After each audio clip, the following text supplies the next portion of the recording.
Welcome to Little Feet Community Podcast, where the wonders of childhood take center stage. I'm Patty O'Connor, a retired preschool teacher and your host in New York's Hudson Valley. In each episode, we will chat with professionals, parents, and community members to get to the heart of what it really takes to help those early years feel magical for both you and your child. In today's episode, we'll be discussing ideas for how to teach self-care values and practices to your child. Why is this important? Well, let's imagine this scenario. You pick up your child from school and they seem exhausted, more so than usual. How was your day, you ask? Your child relates a day of frustration and dejection centered around a push and pull relationship with a classmate. You can see how emotionally and physically drained your child seems. How do you help them? In today's episode, we'll be chatting with Early Childhood Education Director Nora Painten of Abigail Lundquist Botstein Nursery School at Bard College in upstate New York about how self-care is promoted in the early childhood classroom. And Nora will help with some advice on how to promote self-care at home. For the sake of this discussion, we'll be offering ideas for how to help children learn how to recognize and address areas of care for themselves, so individual self-care. Some examples of self-care involve healthy practices, habits, and lifestyle choices, eating a healthy diet, getting enough sleep, taking part in relaxing activities, and getting physical exercise. It encourages individuals to be active agents in managing their own health. In this definition, we hear the importance of intentional care around physical, mental, and emotional health. But how do we teach these things to our kids? Let's return to this scenario we discussed at the top of the intro, the child who had a really bad day at school. Scenarios like this one present the parent with two opportunities to help their child. There is the problem your child might be seeking your help with, in this case, advice on how to navigate relationships. But there is another opportunity, the self-care opportunity. Helping your child identify the way their body reacts physically to situations like this one, and helping them develop strategies to ease those reactions are incredibly beneficial for your child's self-care mindset. And then helping them understand the importance of recognizing when they are feeling drained, and the importance of caring for themselves, both physically and emotionally, are the next important steps towards successful self-care. Gaining these skills will help them feel more empowered the next time they are faced with a challenging situation. So let's think of it as two steps. First, learn to read your body's responses and your body's needs. Second, learn what practices best relax, replenish, and strengthen your body. There are lots of ways we can support and help build this ability at home. And to help us with this topic, let's welcome our guest, Nora Painten. Nora is the director of Bard Nursery School at Bard College campus in New York's Hudson Valley. Welcome, Nora. Thank you, Patty. Glad to be here. Nora, how would you describe Bard Nursery School's educational approach? So it's a really small program and it's quite tailored to the families that attend. We're very community-minded.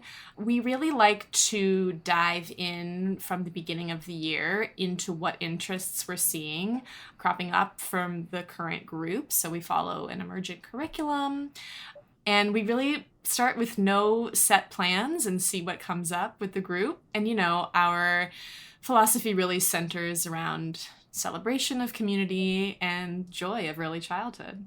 Oh, that's beautiful. And it's clear that you, through developing the program in that way, you're really supporting all areas of the child's growth. So a whole child approach to develop. Absolutely. Mm-hmm. Yeah. Now, in what ways does this type of early childhood program help develop self-awareness within the children? We start the year with some basic questions. We use an agreement book as a way of sort of grounding our expectations. So right from the beginning of the year, one of our first group meetings, we ask the children, how do I take care of myself? How do I take care of others? And how do I take care of my environment or my space?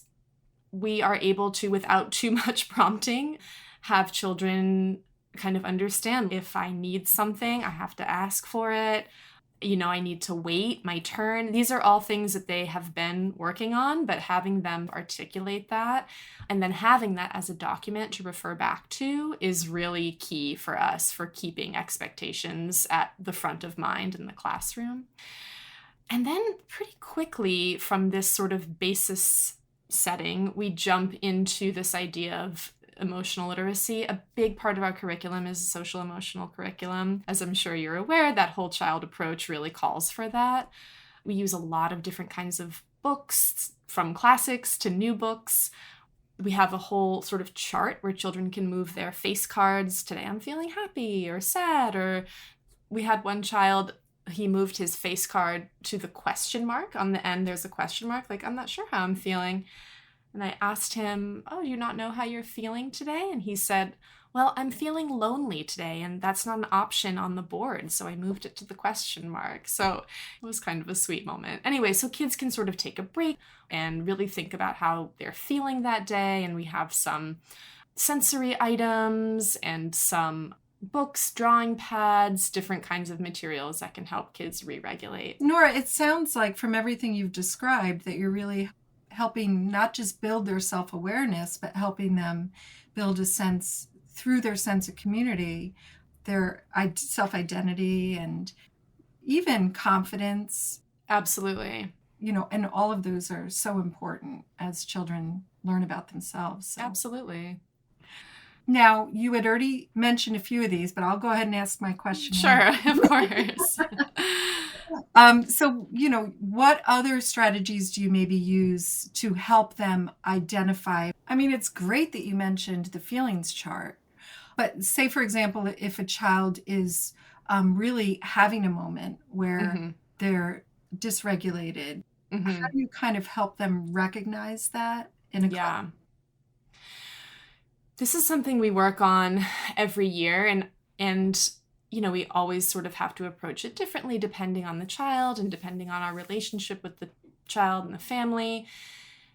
A classic thing that we always like to say, and that I do believe in, is helping a child name an emotion is an acknowledgement of what's going on with them and can validate them into a place of like, okay, my problem is being understood and named and heard, and that can make a child feel confident that you're there with them and help them kind of re-regulate. I've been really sort of playing with this idea lately about defining feelings, and I'd actually be really interested in your take on this. Sometimes when we offer children feelings, again, we're modeling language, we're offering words like happy, sad, angry.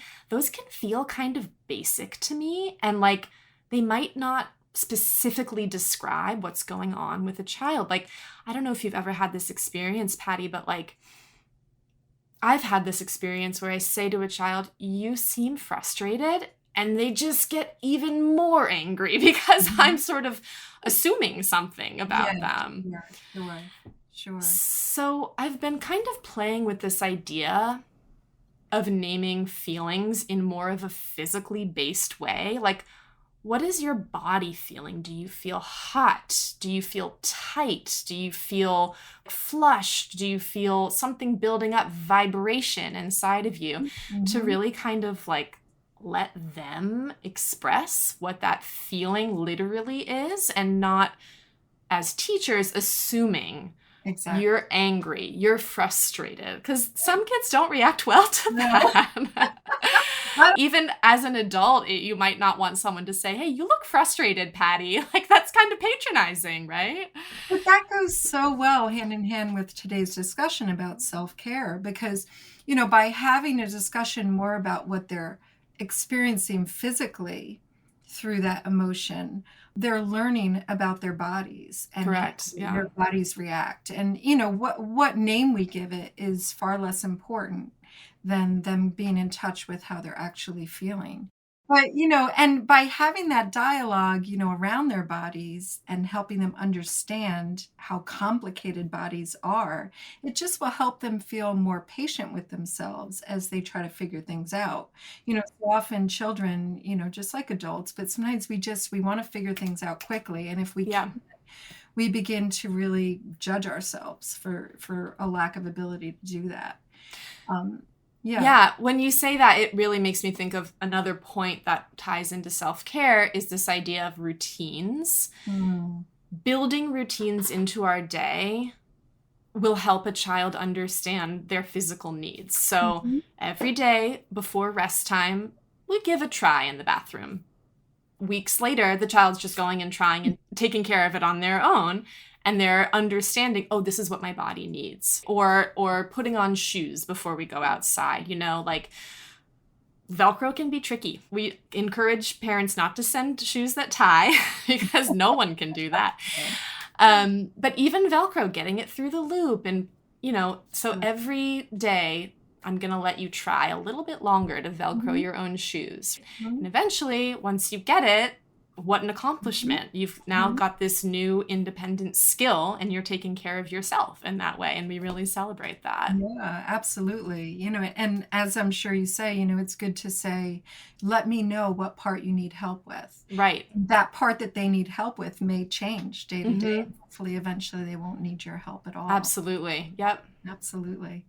And now we are going to pause for a message from our sponsor. This episode was brought to you in part by H for Hudson River Homesteaders. Hudson River Homesteaders is a family-owned farm and country store nestled in the scenic heart of Germantown, New York. From pasture-raised lamb, chicken, turkey, goat, pork, and eggs, freshly baked breads, cookies, pastries, and confections, to their handcrafted goat milk soaps, body scrubs, and other bath and body essentials, each item reflects Hudson River Homesteaders' dedication to providing you with the very best homegrown and locally sourced products. So stop by at 71 Palatine Park Road, Germantown, New York, or check out their website at www.hudsonriverhomesteaders.com. And we are back to Little Feet Community with our guest, Nora Painten. And, one of the things that I like about the language that you're using with the kids is it's something that parents can easily use at home. Yeah, and we do have conversations with parents. Sometimes, you've got more than one child, maybe you're trying to get out the door. You just want to put those shoes right on. We really try to encourage, give yourself an extra 10 minutes while you're packing up your bag to go. Send your child to the front door and have them really try to put on their shoes because we know they can do it.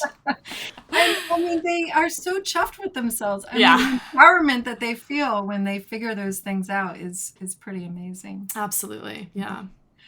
So, Nora, in our first episode with the Little Feet podcast, we talked about using iMessages. So if you don't mind, I'll just take a minute to review some of that for parents because it can really help with these kinds of questions. So using the iMessaging and the I wonder phrasing, those can really help for just that everyday language in terms of encouraging your children to identify. So it's saying things like, just say you see a child, Nora, at school, or if I see my grandson reach for his water bottle, I could say, I see you're taking a healthy drink of water. Water is so good for our bodies, just as a passing comment, but you are kind of delivering that message. Or when you see your child maybe showing signs of fatigue midday, you could say something like, it's that time of day when sometimes we feel a little tired. I wonder what we could do to relax a bit.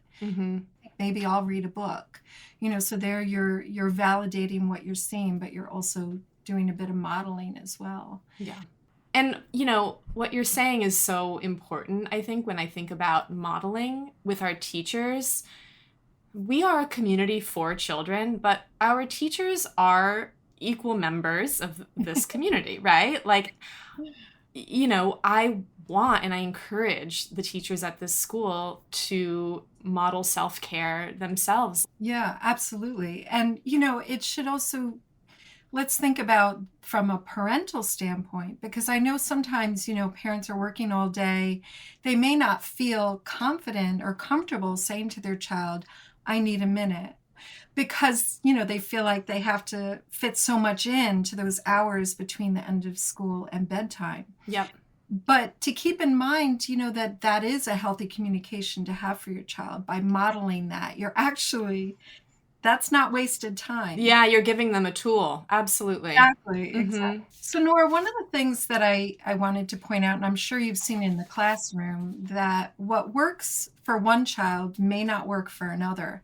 And sometimes teaching self-care requires the parent to hold back and observe as Mm-hmm. their child figures out on their own what works. It's a process of self-discovery that will leave your child feeling more empowered. Mm-hmm. So we can suggest things for the children to try. We can set them up to try things, but only they will be able to decide if it becomes a tool for their self-care toolbox. Mm-hmm. At times of stress, I love to take a walk in the woods. My son loves to work with his hands. My daughter loves to listen to music and exercise. And we each had to figure that out for ourselves. Absolutely. It's a lifelong learning process. Right? So true. Yeah. So one of the things, as you know, and I'm sure you see it all the time in the early childhood classroom, is how activities that involve the senses are often a very good way to introduce relaxation and rejuvenation concepts to children. So if you don't mind, Nora, let's go quickly through some early childhood ideas based on each sense that parents could try at home. Okay, so how about for visual activities? Like what kinds of things do you have in the classroom to help children relax if they're really craving visual activities? Well, I'm thinking a lot about the basket that we have in our quiet corner, which is this loft area. So we have a very cool oil and water fidget that was almost like a lava lamp. And then kids got really interested in that tool. And we started to make our own sort of sealed jars with glitter and oil and water and dye and then little plastic objects. So like, can you find the baby bottle? Can you find the horse? Really kind of helping them focus down from the macro to the micro can be a real tool to re-regulate children. Oh, absolutely. That's a great suggestion. Yeah. Now, how about for auditory? So this is a tricky one in a very loud classroom. I'm thinking about you can make rattles that are sort of like rain sound out of just paper towel roll and some rice and some tape, and you can decorate those. Those can be very, very soothing. We also do use noise canceling headphones every now and then for children who really need that. And then I'm thinking about rest time right now because the children in my school are currently resting. But some of them use headphones and a little Discman with a story or some calm music because they all have different needs during that time of day. Some of them need auditory stimulation to relax, and some of them really would like quiet. So you're right. It's really tailored to each individual child. Absolutely. Yeah. And smell. There are a lot of things that can relax children with regard to smell. I know, absolutely. Obviously, lavender, very popular one. Yeah. Can you think of anything else? You know, every single time I finish a bottle of vanilla extract in the kitchen, I always pack it up and bring it to school because it just smells so good. Good. And I think I've overdone it. We have about 20 of them in our closet now. We don't need that many. There's pine and orange. I mean, essential oils are really wonderful to use in the classroom with a diffuser. Funnily enough, we do have a Bard student who works here who has an allergy to essential oils, so we had to stop using our diffuser for a little bit.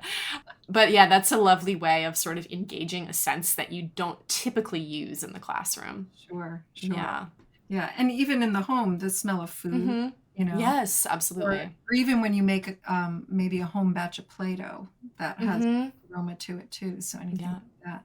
And touch, what a fun one. Yeah. I bet your basket has some good yeah, we certainly do. We actually just got, you know, those wooden massagers where there's sort of a central knob and then there's different knobs coming. It looks kind of like a molecule almost. So that is, you can do some sort of self-massage with that. And then we got one that has rolling wheels that have little prickles on them, so you can roll like a prickly wooden wheel over your skin. Those have been really popular. We haven't quite gotten to the point, I've done this in the past, but this year we haven't quite gotten to the point of giving each other massages. It's so cute.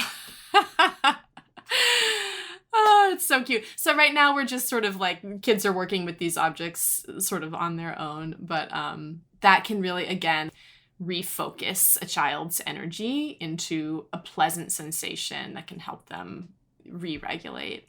And that also reminds me of dry brushing, if you have just Mm-hmm. that little, and you don't want it to be too stiff, but just sometimes children really love that sensation. Yes, or jade rollers on the Yeah. face. Yeah. Again, these are lifelong It's pursuits. true.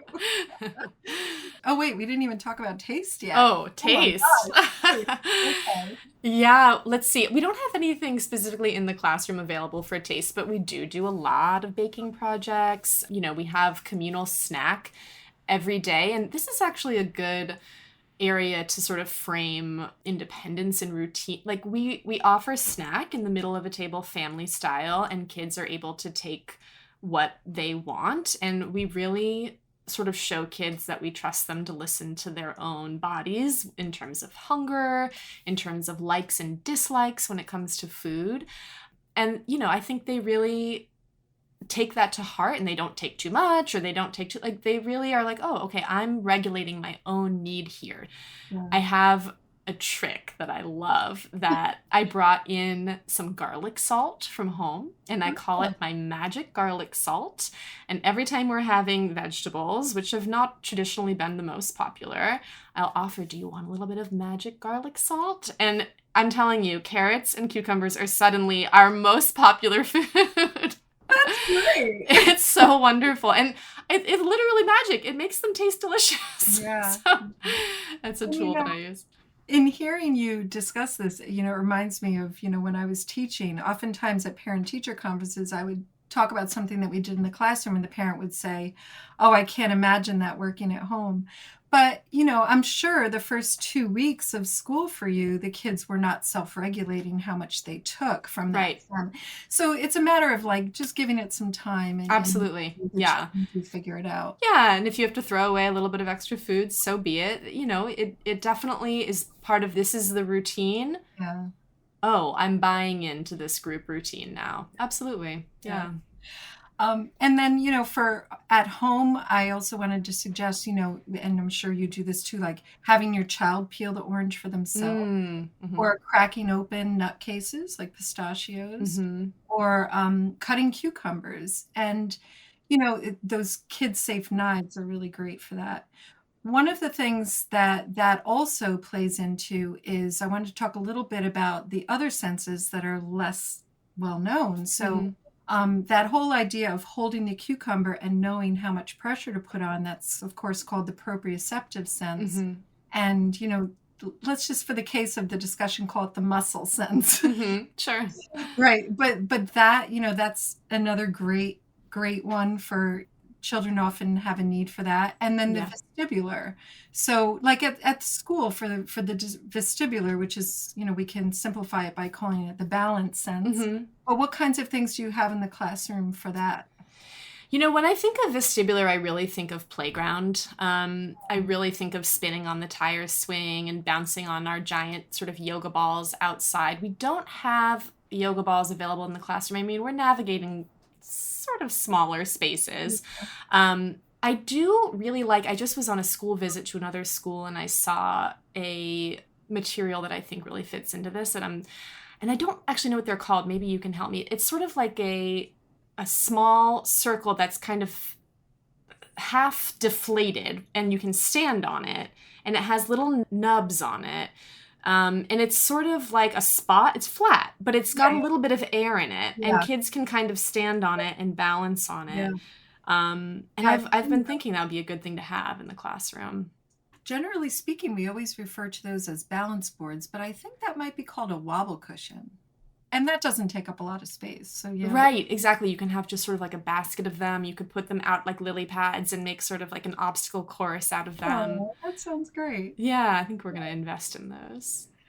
And I'm sure you see, one thing we would continually see in the early childhood classroom is the positive response some children have when that sixth sense, the proprioceptive sense, is satisfied. Some children really need that physical input. Yeah. For example, like if for parents, if you see your child run and crash into things, it's often because they're craving that input. Mm-hmm. as you know, Nora, that's a huge subject. So we'll go into that in more depth in a future episode. But for parents, if that really seems to speak to you in terms of something that you see at home, we'll put a helpful link at the end of this episode so you can kind of delve into that a little bit now. Again, I think that really, I'm sorry to interrupt you. No, I think that really, you have to know your child, right? Because some children, the more energy output they're able to have, the easier they'll rest. And some children are the opposite. Some children, the more energy output you offer them, the more stimulated they are once they do come inside and you're asking them to rest and calm down. And some children really need like body binding, a big full body sock, and some children don't want that feeling. So, I think parents sort of will know which one their child is just from experience. But yeah, of course, there's tons of things you can offer children depending on what kind of sensory seeker or sensory avoider they are. Yeah. Absolutely. Thank you. Yeah. So now I'll go through just some of the takeaways from our discussion, things to maybe think about after the episode. Sure. It's important to intentionally care for your physical, emotional, and mental well-being. Self-care is important for adults and for children. It is a learned skill. Mm-hmm. You learn to read your body's responses and your body's needs. You learn what practices best relax, replenish your body, and strengthen it. Daily relaxed dialogue around self-care in the home is recommended so that it feels natural and it's just a part of everyday life. Mm-hmm. What works is unique to each individual. Think about the 7 senses, the 5 we're most familiar with, and the lesser known ones of the muscle application and balance. And that parents should model healthy care to kids as well. Even if that's little things like, pointing out to them when you're taking a drink of water. Yeah. Absolutely. I love that. Well, Nora, this has been a delight. Thank you so much. Yeah, this was really fun. Thanks so much for inviting me, Patty. Thank you. All right. Take care.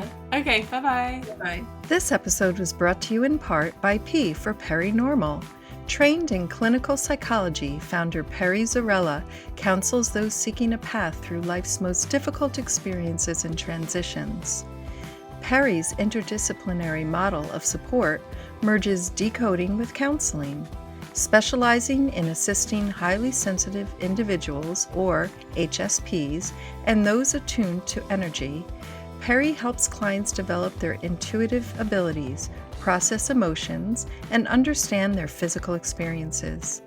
Sessions include energy work, decoding, mapping, energy, Reiki, and counseling. To learn more, visit Perinormal at www.perinormal.org. That's www.perinormal.org. This has been the Little Feet Community Podcast. I'm Patty O'Connor, a retired preschool teacher and your host. A special thanks to our producer, Miranda Schaefer, and associate producer, Tara Schaefer. If you've enjoyed this episode, please subscribe and rate us on your podcast platform of choice. And please check out our Instagram account for news of future episode topics and opportunities to submit questions to our guests. You can submit your question through our Instagram account at Little Feet Community. You can also learn more about Little Feet Community on our website, www.littlefeetcommunity.com, and at our YouTube channel, www.youtube.com/@Little Feet Community. Thanks for joining us, and don't forget to play.